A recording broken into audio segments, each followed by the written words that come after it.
Un feliz sábado para todos, Shabbat Shalom, bienvenidos. Vamos a pasar tiempo en la palabra del Señor hoy, justamente hablando acerca de al menos una faceta, quién sabe si más de una. Vamos a ver qué es lo que el Espíritu Santo pone en nuestros corazones y cómo va a querer usarnos a todos para poder tener comunión con Él, ahora que estamos teniendo comunión con Él por medio de su palabra. Pero al menos una de las tantas, de las múltiples facetas de la comunión con el Señor por medio de su palabra. Hace algún tiempo yo vengo diciendo que me da la impresión, y cada vez mientras más pasa el tiempo, pues más convencido estoy de esa idea, que ya ustedes me conocen, lo que yo no haya todavía comprobado, pues yo no tengo más remedio que reconocer que es como es una hipótesis, ¿no? Mía. Pero también saben que las hipótesis mías, las teorías mías, uno trata siempre de que estén fundamentadas o están fundamentadas en un así dice el Señor. Y estas hipótesis mías son un fruto de mi comunión con el Señor, precisamente comunión con el Espíritu Santo, precisamente por medio de su palabra. Hace algún tiempo yo vengo diciendo esta teoría, repitiendo esta teoría mía, que la he dicho desde el púlpito y también coloquialmente en mis círculos íntimos de conversación con personas muy allegadas a mí, que me da la impresión de que estamos retornando, si no es que ya estamos inmersos en este espíritu que imperaba en el medioevo. Aquellos que no están muy familiarizados con este tipo de términos y más específicamente con la historia de la humanidad, el medioevo también es conocido como la época oscura, la edad oscura, o también se le conoce como oscurantismo. Y el contexto o parte del contexto de la Edad Media fue el detonante para que se diera paso a la Reforma Protestante. Entonces, a mí cada vez, y no es que sea yo pesimista, es todo lo contrario, cada vez tengo la convicción mucho más creciente de que estamos adentrándonos, o hemos estado adentrándonos en ese mismo espíritu que imperaba en el tiempo de la Edad Media, la Edad Oscura o el oscurantismo.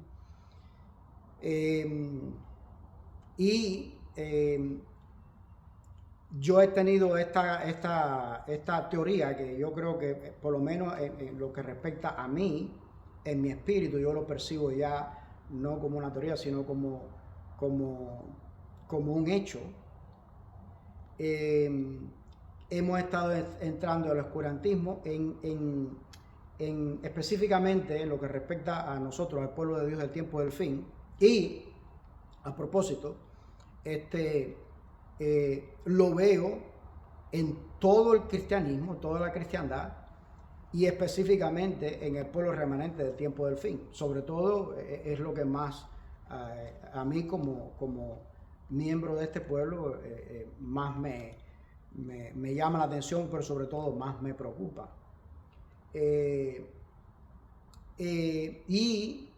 Yo, esta teoría esta teoría de este temor tiene que ver con el área espiritual, en el área espiritual. Y fíjate, hace poco más de una semana, como le he estado compartiendo a ustedes, que cada día que pasa o cada vez que, mientras más pasa el tiempo, más me convenzo de que no es una teoría, de que es un hecho. Y ahora, hace un poco más de una semana, para ponerle la tapa al pomo, descubrí en YouTube, bueno, es un podcaster, son unos podcasters, unos influencers en YouTube, que ya yo he visto algún que otro video de ellos, pero me llamó mucho la atención, porque justamente, aún antes de ver el video, era el enunciado que tenía el video, no como título, sino más bien como eso, como enunciado. Y entonces están entrevistando a esta señora, que yo ahora se me escapa el nombre, pero esta señora a todas luces es una especialista en historia, y una especialista en historia, específicamente en historia de la Edad Media. Es española, es catedrática, es profesora universitaria, sale a relucir eso en la entrevista esta que le hacen a ella. Y como digo, para ponerle la tapa al pomo, pues entonces y fue por eso por lo que me motivó a ver el video, porque el enunciado del video dice: estamos volviendo, o sea, como una afirmación, estamos volviendo a la Edad Media. Entonces, bueno, como yo tengo hace tanto tiempo, el Espíritu Santo me ha estado inquietando con respecto a este asunto, lo pongo, lo veo, y entonces ella hace una explicación bastante minuciosa y exhaustiva de por qué ella cree que estamos volviendo a ese espíritu de la etapa de la Edad Media. Ella se refiere, ella se basa no en lo mismo que en lo que yo he estado basando esta teoría mía, porque esta teoría mía yo me baso en el área espiritual. Ella se está basando en el aspecto sociopolítico. Ella explica comparando, yo sé que a algunos de ustedes no les gustan las comparaciones, pero bueno, ya yo lo he explicado en otras ocasiones, creo que el Shabbat pasado también lo dije. También estoy completamente convencido de que los seres humanos somos eminentemente e instintivamente somos comparativos y evaluativos. Entonces ella compara el estilo de gobierno del tiempo en que estamos viviendo y las consecuencias, según ella, que yo también concuerdo con ella, de ese estilo de gobierno. Y ella se circunscribe inicialmente en su propio país, que es España, y entonces se expande un poco hacia el resto de Europa. Ella sobre todo analiza esta situación en su ámbito nacional como española, y en el continente al que pertenece su país. Y es una cosa muy fascinante. Esta explicación que da esta especialista, que sí es una especialista, porque yo no soy especialista de nada, ya ustedes lo saben, y que ella esté explicando esta situación de que estamos volviendo a las mismas condiciones sociopolíticas e incluso económicas del tiempo del medioevo, hoy en día, en el siglo XXI. Y que por tanto tiempo, incluso ya años, el Espíritu Santo me haya estado impresionando a mí con esta inquietud, pero de que estamos volviendo al mismo espíritu del medioevo, pero en el área espiritual. O sea, yo no voy a detenerme a contarles a ustedes y a explicarles lo que esta historiadora expone en este video, porque no viene al caso, realmente no nos sirve a nosotros de mucho interés y por lo tanto de crecimiento espiritual para nosotros. Pero entonces yo lo que voy a compartir con ustedes es esta teoría que, de nuevo, mientras más pasa el tiempo, más me convenzo y me persuado de que no es una teoría, que es un hecho. Porque una de las condiciones o una de las cosas que estaban sucediendo en el medioevo, cuando imperaba con una égida literalmente totalitaria, absoluta y totalitaria en el mundo, no solamente en el mundo cristiano, en el mundo en sentido general, era la égida del papado. Bueno, si hacemos un poquito, si nos remontamos un poquito hacia atrás en la historia del cristianismo específicamente, en ese entonces estaba en su apogeo el papado, rigiendo con vara de hierro. Al papa no lo podía contradecir nadie, ni siquiera los reyes más poderosos, so pena de disciplina eclesiástica férrea e incluso cruel. Los excomulgaban, los perseguían, los asediaban, los desposeían de sus bienes materiales e incluso los llevaban a la pena capital, a la pena de muerte, incluso a reyes.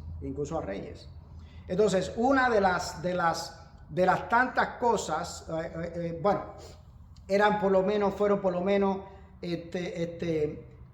4 pilares que Martín Lutero, que inicialmente había sido un monje católico, yo no recuerdo a cuál orden pertenecía Martín Lutero, no sé si era dominico, él se percató, yo estoy seguro que el Espíritu Santo lo condujo, lo guió, llamó su atención a estas diferentes situaciones, y una de los pilares sobre los cuales Martín Lutero basó lo que se conoce hoy en día como la Reforma Protestante, era específicamente con respecto a la Biblia. ¿Ves? Entonces, ustedes saben, ya me conocen, los que me conocen, saben que a mí me gusta jugar con palabras, hacer juego de palabras, y para exponer ideas también, y que estas ideas exponerlas de una forma, la forma más atractiva y más atrayente posible para poder captar la atención de la gente, sin ánimo de ningún tipo de ser, excéntrico, aunque no dejo de ser excéntrico. No tengo a menos ser excéntrico, pero no es por excentricismo, sino para poder razonar juntos con mis hermanos en Jesús, y aunque no sean mis hermanos en Jesús, por ahí para allá quien sea. Entonces, una de las cosas que estaban sucediendo en aquel entonces hasta el tiempo del medioevo, y que se magnificó, es un problema que se magnificó mucho más en el tiempo del medioevo, en la época oscura, tiene que ver específicamente con la Biblia, con las Sagradas Escrituras. Yo no sé cuántos de ustedes lo saben, yo sé que he hablado ampliamente con Angelina acerca de este tema, pero una de las cosas tan terribles que estaban pasando en aquel entonces era que la Biblia estaba encadenada, literalmente encadenada, con cadenas literales en los púlpitos de las iglesias. Entonces, una de las cosas terribles, que estaba pasando en aquel entonces y que eran reglas, eran leyes del papado, era que nadie común, ningún común del pueblo, el común del pueblo, es decir, alguien que no tuviera un título teológico, específicamente título de teología. Tú podías ser un especialista, por decir, podías ser abogado, haberte formado académicamente en una universidad, en una alta casa de estudios, como abogado, como educador, las carreras que se estudiaban en aquel entonces. Aún así, tú no se te permitía tener contacto directo con la palabra de Dios.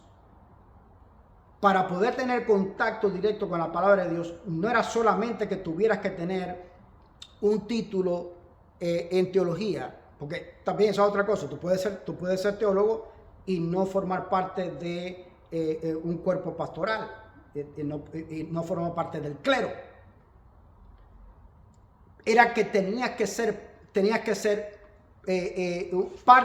formar parte del clero. Si no formabas parte del clero, entonces no podías, no estabas, según ellos, tú no estabas capacitado para tener contacto con la Biblia.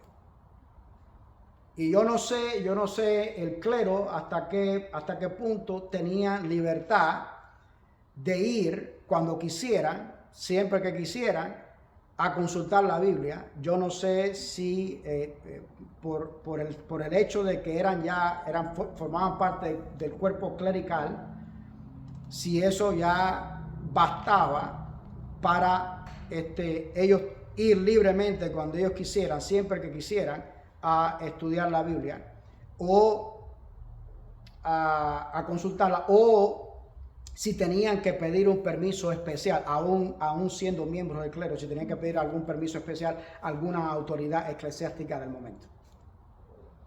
Ahora, cualquiera de las dos opciones, si podían ir libremente sin pedirle permiso a nadie, o si tenían que pedirle permiso previamente a alguien, de todas maneras, aún la otra situación que estaba pasando era que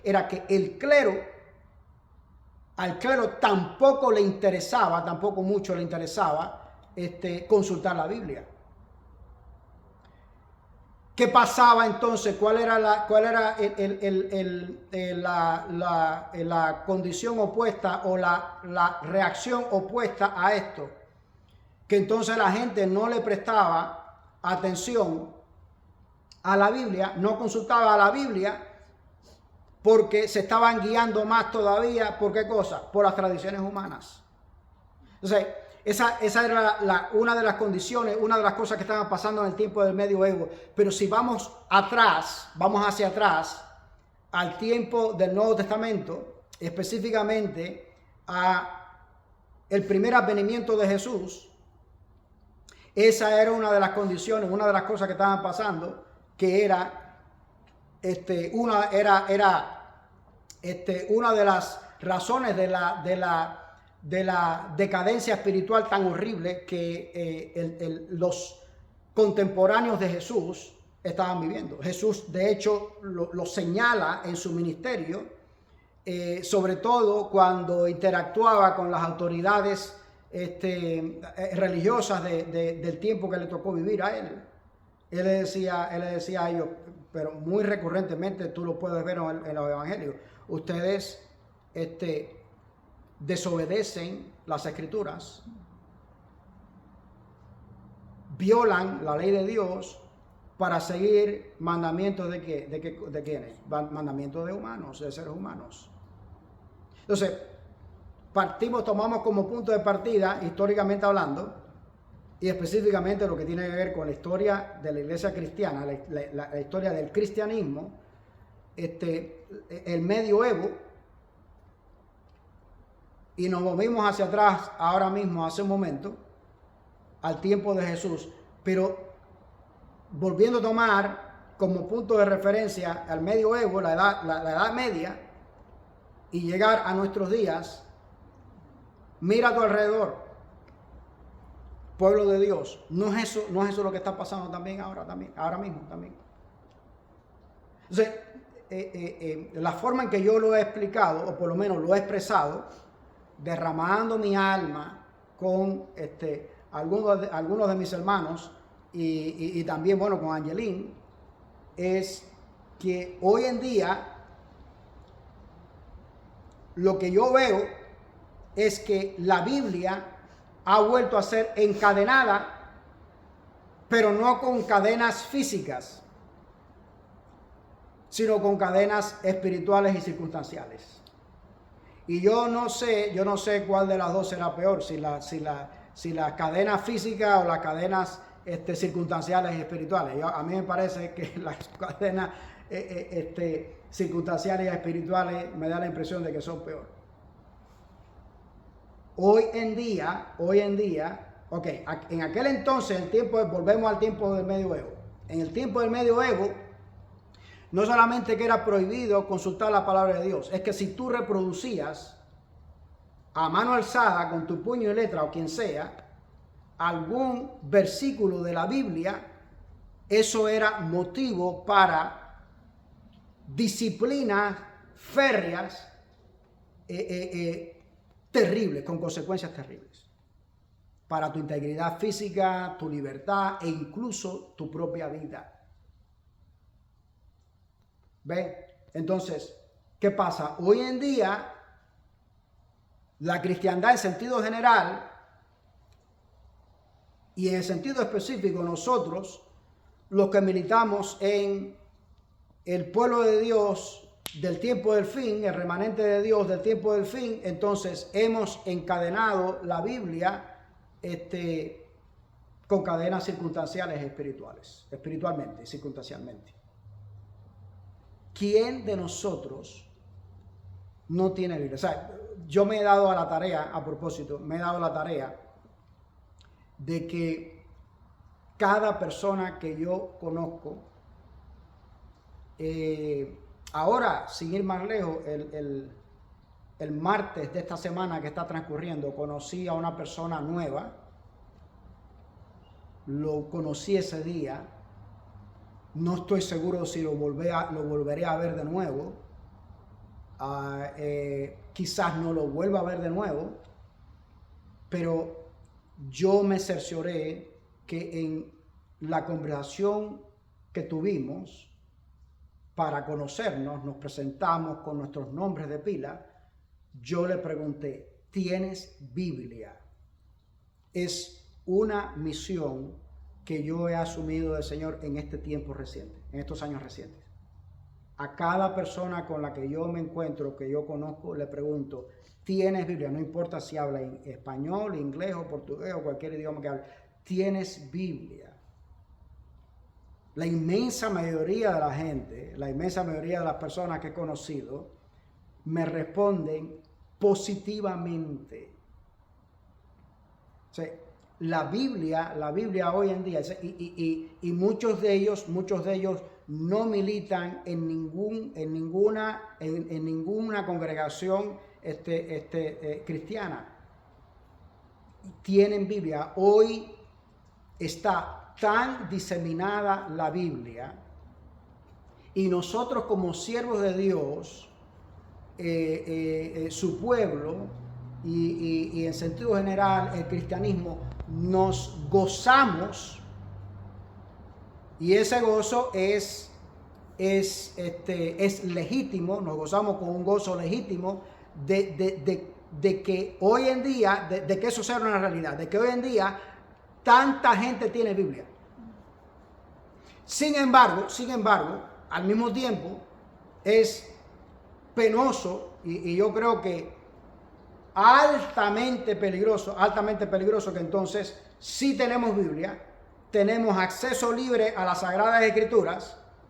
Algunos de nosotros tenemos incluso más de una Biblia en nuestras casas, pero la encadenamos espiritual y circunstancialmente. ¿De qué manera? No la leo, no la consulto, no quiero leerla, me justifico, no tengo tiempo, pongo excusas, no tengo tiempo, no tengo entendimiento, me pierdo, me desenfoco, me desconcentro, no logro enfocarme y concentrarme a la hora de leer la Biblia. ¿Tú te crees que a mí no me pasa lo mismo? A mí me pasa todo el tiempo. Yo he estado leyendo un versículo, y para eso un versículo que no tiene complicaciones teológicas, y he de confesar que en muchas ocasiones, un versículo con el que yo estoy acostumbrado también, estoy acostumbrado a leer. He de confesar que muchas veces he tenido que repetir una segunda vez, una tercera vez y hasta 7 veces y más de 7 veces el mismo versículo. Porque me desenfoqué, mi mente viajó a otra parte, a otro lugar, a otra época, a otro tiempo. A mí me pasa todo el tiempo, todo el tiempo me pasa, todo el rato, como dicen los españoles, todo el rato me pasa. Entonces, estamos volviendo a ese espíritu, en el área espiritual, valga la redundancia, de la época oscura, la Edad Media, que no consultamos la Biblia. Nos hemos acomodado a escuchar a nuestros predicadores, a los predicadores de nuestras congregaciones. Y si no, pues entonces a las grandes estrellas, esos predicadores y esos pastores muy mediáticos que encontramos encapsulados en videos de TikTok. Y vamos a suponer, o sea, es un peligro horrible, fíjate, es un peligro espiritual horrible que estamos corriendo, con consecuencias eternas.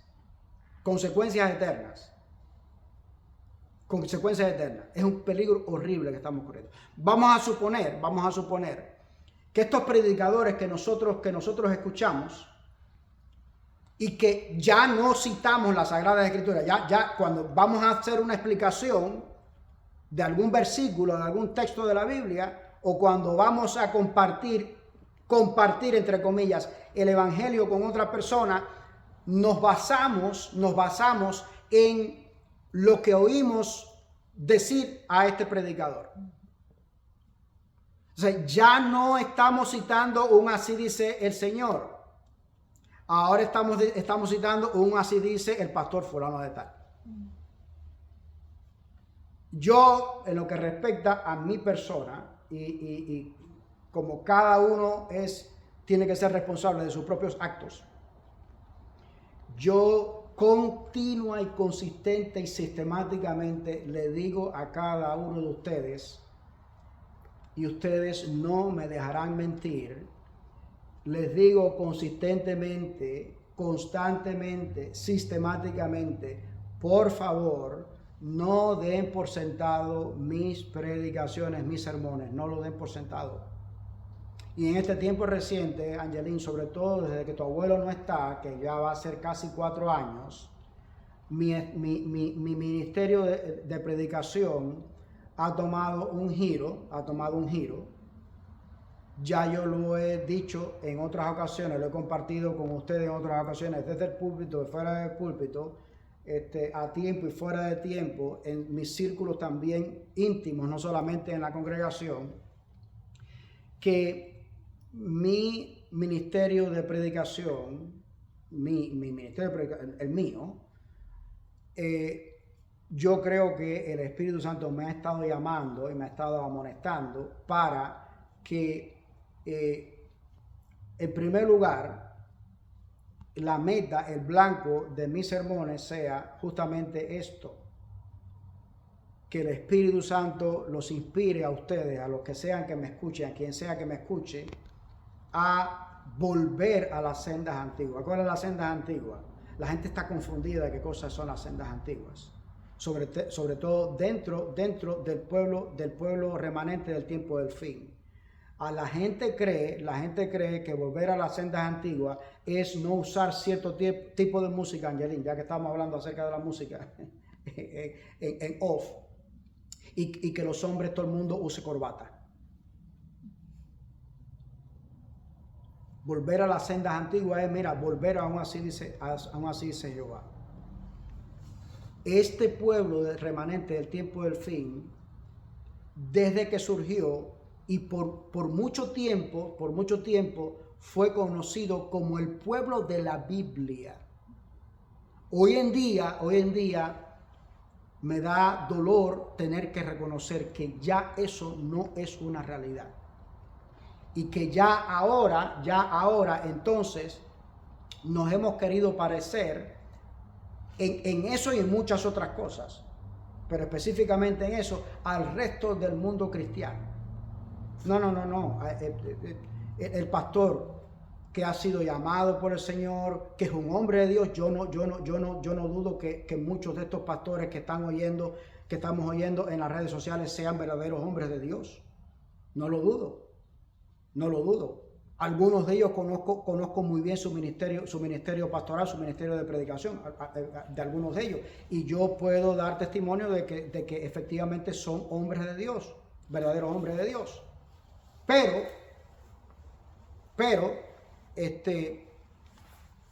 nos estamos conformando con oír de este pastor y citar a estos pastores, a estos supuestos iluminados. Muy recientemente, yo ministrando a una persona con la que he estado estudiando la palabra de Dios recientemente, yo le digo, ven acá, ¿la Biblia es un alimento espiritual o no es un alimento espiritual? Es uno de los grandes alimentos espirituales con el que necesitamos nutrirnos. Entonces yo hacía esta analogía. Es lo mismo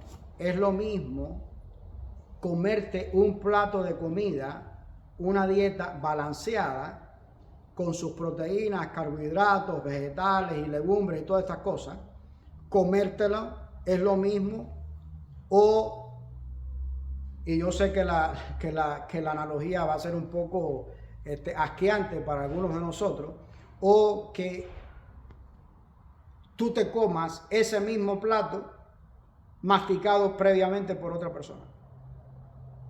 No es lo mismo. De hecho, yo estoy seguro que tú no te comerías, yo no me comería una cucharada de comida masticada por nadie, ni siquiera por mi mamá y por mi hija, no lo haría. Entonces, es el mismo principio, Y si hoy más que nunca, aún los que no son cristianos, que no están convertidos, que nunca en la vida se han bautizado en agua y en espíritu, que ni siquiera han recibido un estudio bíblico, tienen acceso libre, maravillosamente, a una Biblia, nosotros que somos parte del pueblo de Dios del tiempo del fin, pues, ¿por qué razón yo me voy a someter? Un sometimiento que no es necesario. No solamente que no es necesario, es que es un sometimiento que no concuerda con la voluntad de Dios para mí, para su pueblo. En lugar de yo alimentarme directamente de la Biblia, ¿por qué tengo que depender de escuchar sábado o domingo? Esperemos que sábado, porque si no la cosa se pone peor todavía, es más complicada, la situación es peor todavía, a mi predicador de mi congregación, o que me levante, no importa si es a las 5 de la mañana, a las 3 de la mañana, a buscar entonces en TikTok, en Facebook, en el resto de las redes sociales, a mi predicador favorito que me está diciendo lo que yo quiero oír. Entonces, hemos encadenado la Biblia con cadenas espirituales y circunstanciales. Y te voy a decir algo. He de confesar que todos somos ignorantes en algo. Es más, me atrevo a asegurar, lo voy a explicar de esta manera, que hay por lo menos dos tipos de ignorantes. Está el ignorante que es el ignorante común. Y a propósito, fíjate, las cosas que yo sé, el conocimiento que el Señor me ha permitido adquirir, que a cualquiera le puede parecer que es amplio, que es vasto, pero también el que estudia tiene derecho a saber. Pero yo les aseguro que por más conocimiento y más información que el Señor me ha permitido adquirir, son más las cosas que yo ignoro que las que conozco. Y qué curioso es entonces que cuando sabemos par de cosas, yo quiero pensar que yo no soy ese tipo de persona, pero tengo que incluirme a mí mismo, tengo que hablar en primera persona del plural. Cuando sé un par de cosas, entonces me jacto de ese par de cosas que sé. Sí, las cosas que ignoro son mucho más que las que sé. Entonces, está ese tipo de ignorante, el ignorante común. Ok, ignorante común. La inmensa mayoría de las cosas yo no las sé. Las cosas que yo conozco son el conocimiento de la información, el nivel de información que yo tengo es absolutamente limitado. Esa es una. Ese es el ignorante común. Entonces está el ignorante impío. Y yo creo que podemos mencionar dos tipos de ignorante impío. Ese que se jacta del par de cositas que sabe, y entonces como yo sé esto y tú no lo sabes, como yo sí fui al seminario y tú no fuiste, pues entonces yo estoy en este nivel o yo estoy en este otro nivel, y tú estás allá abajo y eres un bruto y tu palabra no vale. Ese es un tipo de ignorante impío. Y el otro tipo de ignorante impío es no me hables de este tema, no me hables de ese tema, porque no quiero saber. No me hables de Jesús, porque es un tema que no me interesa. Esto es para los incrédulos, ¿verdad? Pero también incluso del pueblo de Dios. Bueno, no me insistas a que lea la Biblia, porque de todas formas yo no lo voy a hacer. No tengo entendimiento, no tengo conocimiento, no tengo tiempo. Cualquier excusa que a ti se te ocurra, cualquier excusa que se te ocurra, no puedo leer la Biblia, o no quiero leer la Biblia, o yo no leo la Biblia. Y no leo la Biblia, es que no es solamente que no leo la Biblia, no leo nada, no me gusta leer nada. El hecho de que yo no quiera leer la Biblia no me exime a mí de responsabilidad ante el juicio de Dios. No, Señor, yo no lo sabía. ¿Qué verdades extraordinarias hay en la palabra del Señor? No, Señor, yo no lo sabía. ¿Sabes, Señor? No me puedes juzgar. Tú no me puedes juzgar. Yo no puedo ser juzgado por esto que yo no sé. Yo no lo conocía. No lo conocías, pero no lo conoces. ¿Por qué no lo conoces? Porque no has querido dedicar tiempo a conocerlo. Yo he hecho provisión, el Señor ha hecho provisión, su palabra, el Espíritu Santo, para que me alimente espiritualmente, pero yo he rechazado esa oportunidad. ¿Sabe? Entre otras cosas que estoy haciendo, estoy cometiendo el pecado que dice Jesús, que es la única blasfemia imperdonable, es la blasfemia contra el Espíritu Santo. ¿Por qué razón?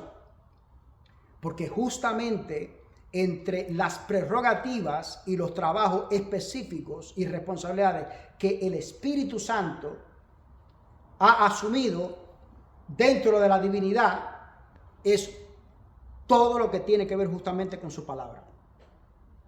¿Quién es el que ha inspirado la palabra de Dios directamente? Esta Biblia, este libro. ¿Quién la ha inspirado? El Espíritu Santo. Es el Espíritu Santo. ¿Quién es el que usa entonces también esta Biblia, este libro, cada vez que nos abocamos a alimentarnos, a nutrirnos y a beber del contenido de la palabra de Dios? ¿Quién es el que nos guía? Es el Espíritu Santo. Es el Espíritu Santo. Directamente el Espíritu Santo. ¿Quién es el que, según el propio Jesús ha enseñado? Dice Jesús, si no recuerdo mal, en el Evangelio según San Juan, dice Jesús que es justamente la tercera persona de la divinidad, el Espíritu Santo, el que convence de pecado, de justicia y de juicio. Nos damos cuenta de qué manera, cómo trabaja el Espíritu Santo para convencernos de pecado, de justicia y de juicio. ¿De qué manera? ¿Qué es lo que usa el Espíritu Santo para convencernos de pecado, de justicia y de juicio? También su palabra. También su palabra. Papi enseñaba, por mucho tiempo papi enseñó, ya yo lo he compartido con ustedes en muchas otras ocasiones. Papi enseñaba que la fe, y dice la Biblia eso, la Biblia dice, la palabra del Señor dice que la fe viene por el oír y la palabra de Dios. Entonces papi decía que la fe está basada en las promesas de Dios. Y por un buen tiempo papi enseñó eso, hasta que el propio Espíritu Santo también me tocó a mí también.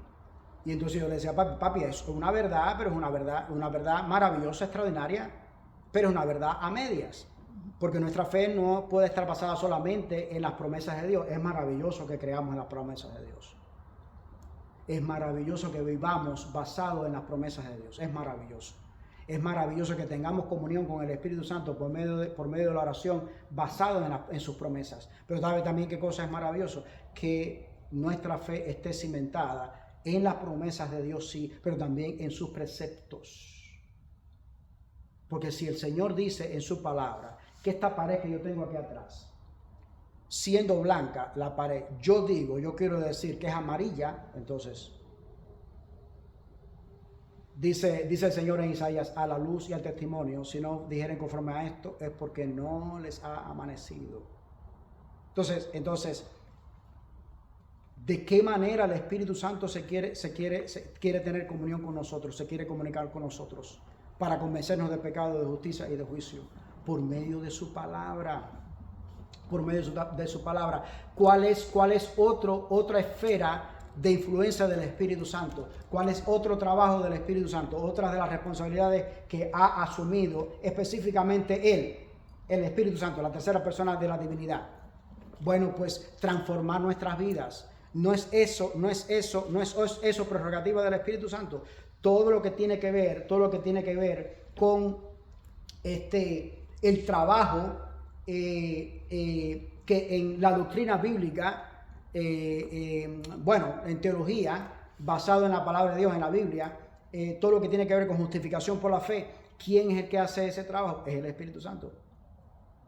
Él transforma nuestras vidas, nuestros corazones. Él nos regenera. ¿De qué manera nos regenera? ¿Cómo hace?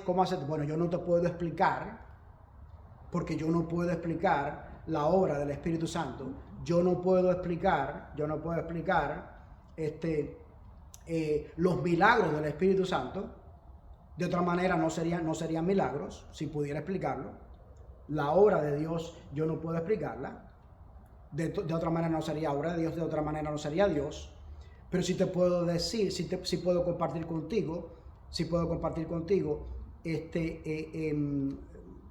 el recurso que usa el Espíritu Santo para transformar nuestra vida. El recurso que usa el Espíritu Santo para transformar nuestra vida es justamente su palabra. Su palabra. Ve a tu casa. O a lo mejor ya estás en tu casa porque estás viendo este video cómodo, en el confort de tu hogar. Ve a tu rodilla, arrodíllate, pídele al Espíritu Santo. Espíritu Santo, quiero tener comunión contigo por medio de tu palabra. Necesito, Espíritu Santo, desesperadamente, que transformes mi vida por medio de tu palabra.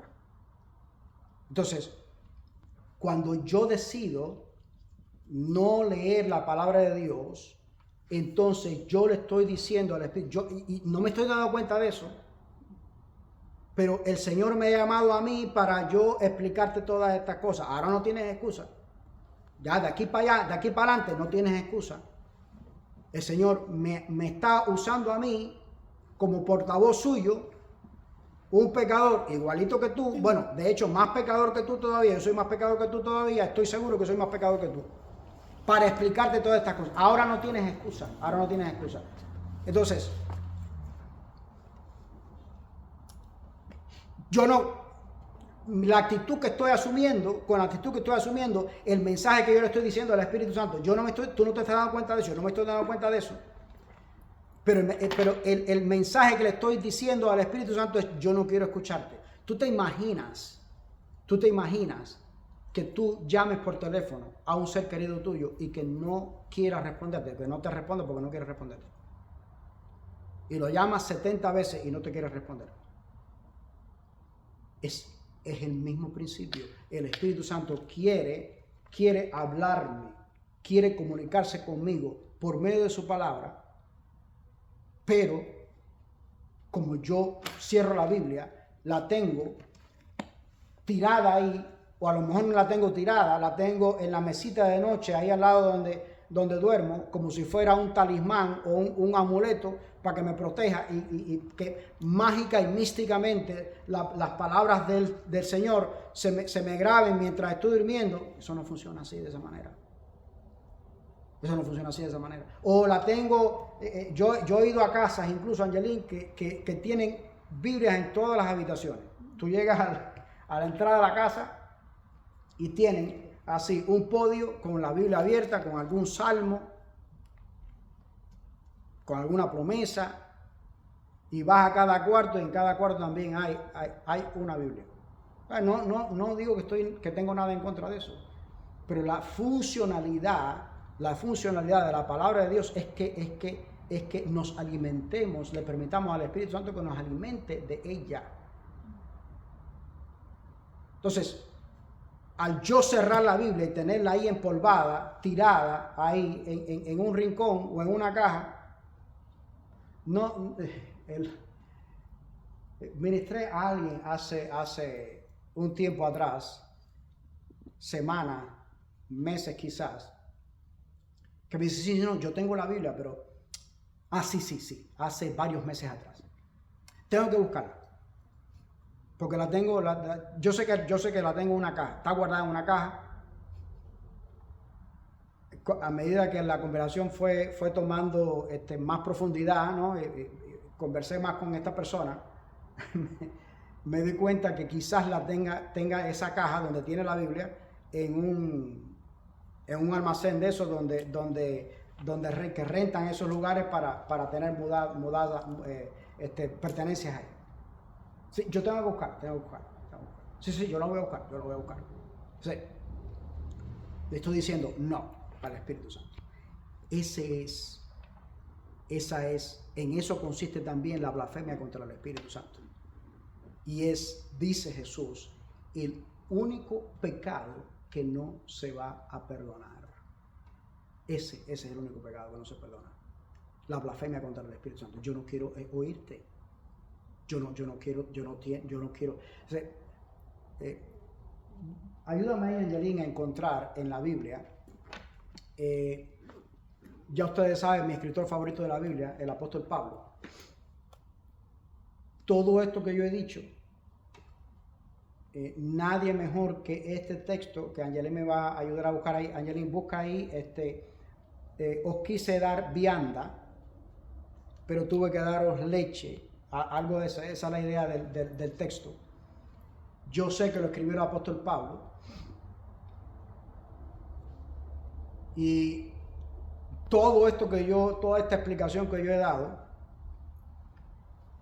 palidece en comparación a la contundencia con que el Espíritu Santo inspiró al apóstol Pablo para escribir estas palabras. ¿Dónde se encuentra?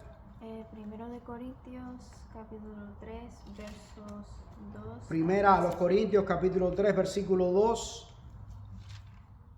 Primero los Corintios capítulo 3, versículo 2. Fíjate. ¿Capítulo 2 qué? Capítulo 3, versículo 2. Capítulo 3, versículo 10. Ajá. Capítulo 3, versículo 2. Fíjate. En todo el Nuevo Testamento, bueno, todas las cartas, específicamente las cartas del Nuevo Testamento, que son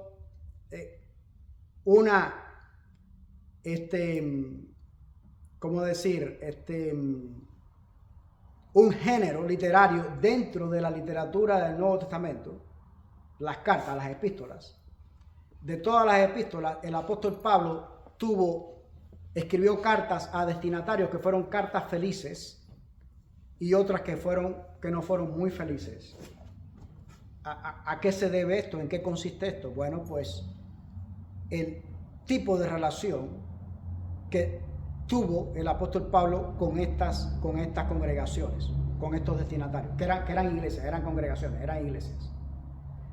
¿Y en qué se basaba esa buena o mala relación de estas iglesias con el apóstol Pablo? En que, en primer lugar, la relación de estas iglesias con el Señor era una relación disfuncional. Si era que había alguna relación, era disfuncional o incluso hasta nula.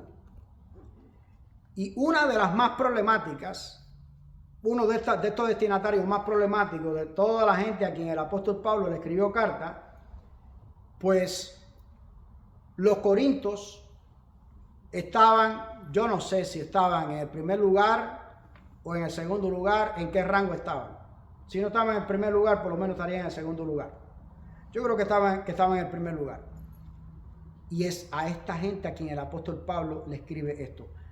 Primera a los Corintios, capítulo 3, versículo, vamos a ver desde el versículo 2, dice, de manera que yo, hermanos, no pude hablarlos como espirituales.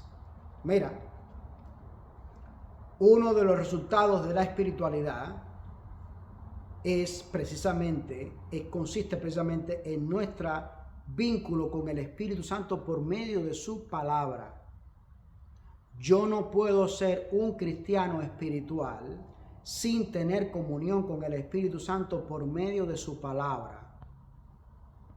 Déjame hacer un paréntesis para hablar de mi propia experiencia. Ya lo he expuesto en otras ocasiones, ya lo he compartido en otras ocasiones, pero lo voy a compartir. Yo no sé si está grabado en alguno de estos sermones en el canal de YouTube.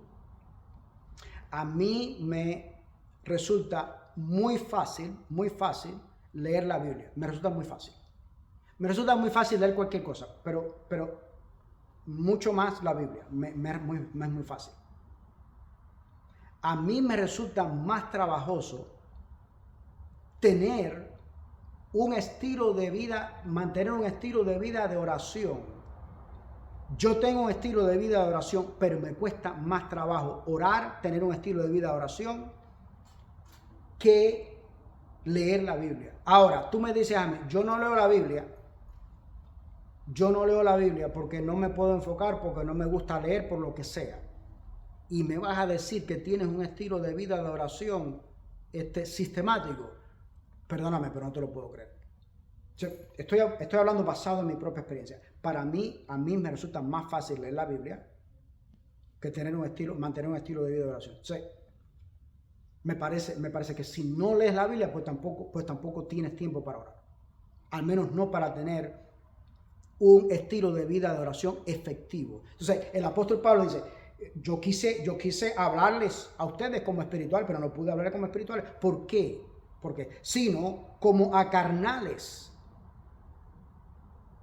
como a niños en Cristo. No habían, Angelique, madurado. La psicología de esta gente era muy, tú sabes, estaba muy depauperada. ¿Pero por qué razón? El versículo dice, os di a beber leche.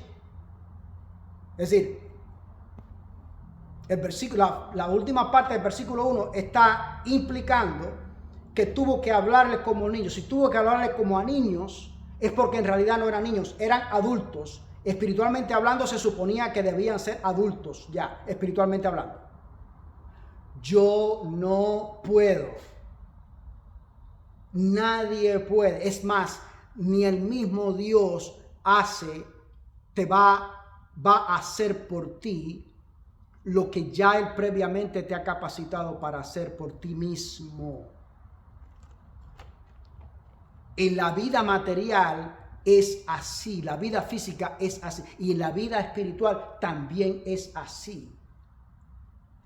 Dios no me va a cepillar mis dientes. Él me ha capacitado previamente ya para yo hacer eso. Espiritualmente hablando, en el área de la fe, se cumple el mismo principio. Un pastor o un hermano tuyo no te puede cargar espiritualmente hablando y tú basar tu relación con Jesús y con su pueblo en la fe del pastor, en la fe de los hermanos, de tu hermano en la fe, de tu hermano de iglesia. No puede. Es que ni siquiera tampoco, no solamente cargar, ni empujarlo tampoco, ni alarlo. Espiritualmente eso no existe. Yo lo he estado tratando de hacer por muchos años. El resultado ha sido completamente negativo, nulo incluso. He dejado de hacerlo ya. No es que me dé por vencido, es que sencillamente, si tú lo que quieres es que uno te lleve cargado, o que te empuje, o que te haga, no, así no funciona la vida espiritual, como tampoco funciona en la vida material y física. Entonces dice la palabra del Señor en la pluma del apóstol Pablo, dice, os di a beber leche. ¿Quiénes son los que toman leche? Los bebecitos. Aquí tendría yo que buscar en el original, Angelín, en el original en griego, niño es teknon. Ahora, habría que buscar en el original si la palabra que usa es niño o si usa otra palabra. Porque un niño puede ser un niño escolar que ya sabe leer y escribir. O incluso un preadolescente. Pero si está hablando en estos términos la palabra del Señor por medio del apóstol Pablo, que tuvo que darle leche, ¿quiénes son los que toman leche? Aquellos que no tienen la capacidad para masticar comida sólida, alimento sólido. Los bebés o alguien que tenga un problema en su esófago. ¿Ves? Entonces dice, en primer lugar, dice, tuve que tratarlos como niños. En primer lugar dice, tuve que tratarlos como carnales, no pude tratarlos como espirituales, tuve que tratarlos como carnales, tuve que tratarles como niños, no como adultos. Por lo tanto, el alimento que tuve que darles, yo tuve que bajar la chapeadora y entonces hablarle de cosas más superficiales del mundo espiritual, de la Biblia. Tuve que darles leche, a beber leche, no alimento sólido, porque aún no erais capaces, ni sois capaces todavía. No son capaces todavía. Entonces, ¿cuál es el alimento sólido? Biblia, oración, alabanza, congregarnos, contarle a otros, como resultado de estas 4 primeras, esta quinta, contarle a otros lo que Jesús ha hecho en tu vida.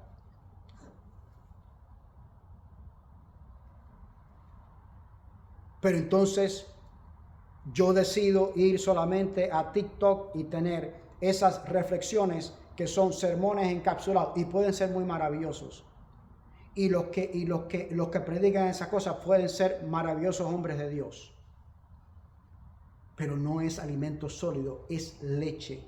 Y fíjate, es todavía es peor que leche. Basado en la analogía que yo expuse anteriormente, es peor que leche. Es comida masticada, que yo mastique comida, un bocado de comida, una cucharada de comida, y entonces tú quieras comer eso. Entonces, vamos a dejar las cosas de niño, las cosas carnales, y vamos a alimentarnos espiritualmente, sólidamente, con el alimento sólido de la palabra del Señor. Un abrazo, bendiciones, Maranata. Gracias, misericordia y paz.